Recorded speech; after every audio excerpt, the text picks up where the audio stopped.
Today I begin lecture 17, Personal Identity, Part 2.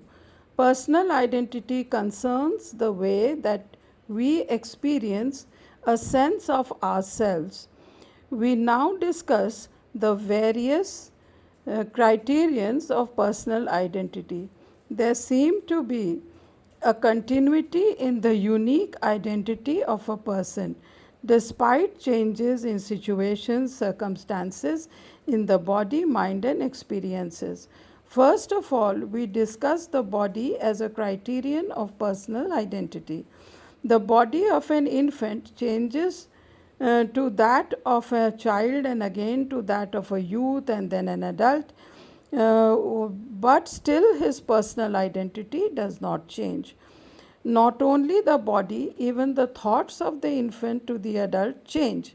Sometimes there might be a loss of memory in someone, or there might be a change of personality in another person, yet, because the body maintains its continuity, we believe that this is the same person, and so this constitutes a criterion of personal identity.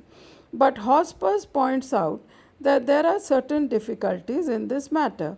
Firstly, he says the problem of bodily change or metamorphosis, as it is called, is based on thoughts and intuitions which may not always be realistic.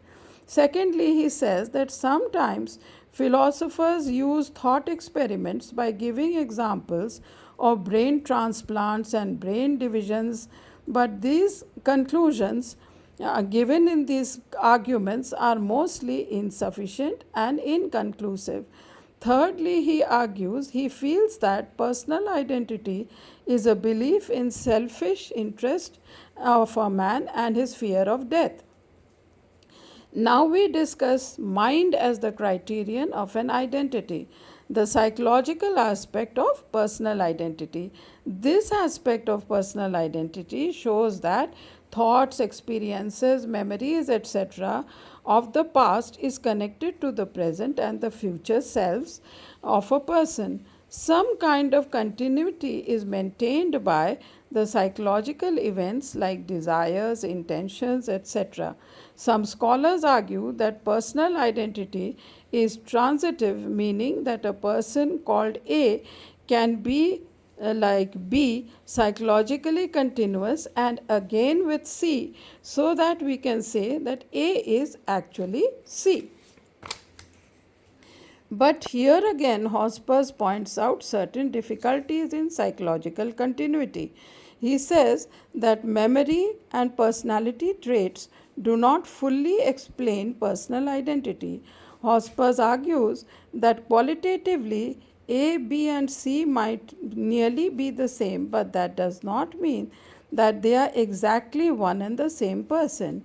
Ethically speaking, personal identity is required to hold someone accountable for their action. Hume is of the opinion that memory is the basis of our belief in personal identity. Even thoughts and perceptions are particular in nature and different to each other, yet there is a continuity because of which we have memories of similar events. Memories of repetitive events creates the notion of personal identity. Hospers again shows some difficulties in Hume's view by showing that firstly, if memories are based on physical experiences of the body, then the body is essential. And secondly, he says personal identity is possible only if there is a subject who has memories. And thirdly, he says that maybe present experiences, past experiences, and memories all constitute personal identity. So we can sum up the problem by saying that personal identity makes us aware of ourselves as the subject of experiences. It is it is inclusive of the body and the mind, and it remains inconclusive because there is no complete answer to the problem of personal identity. I end my lecture here, and in my next lecture, I will again discuss the problem of other minds.